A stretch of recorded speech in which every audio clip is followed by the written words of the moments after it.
Hi and welcome to another tutorial in Python for Intermediate series. In case you haven't watched the last tutorial, please watch it and then continue watching.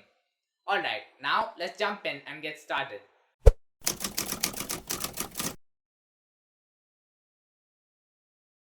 Here is the function we created in the last tutorial.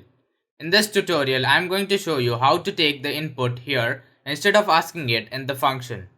So here inside this parenthesis, we can add parameters. So these parameters are the placeholders for receiving information. So we can pass the name parameter here and ask the name of the user while calling the function. So the name we pass here will work as a local variable that we define inside our function. So let's run this program and we get, "Hey Dion Cardoza, welcome to the Python course."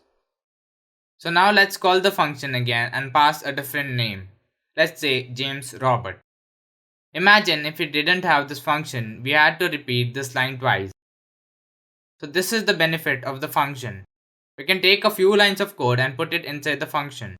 So let's run our program. "Hey Dion Cardoza, welcome to the Python course," and we get, "Hey James Robert, welcome to the Python course." Now note that when we have a parameter, we have to pass some value to that parameter. Now if we remove Dion Cardoza, we get a type error, missing one positional argument.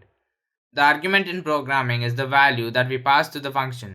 So here, Dion Cardoza is the argument that we pass to the name parameter. We can also define multiple parameters. So let's change this to first name and last name. Now here in the print function, we have to change this to first name and last name. So while calling the functions, we have to give it two values, Dion and Cardoza. So let's run this program. So we get, "Hey Dion Cardoza, welcome to the Python course." So that is it for this tutorial.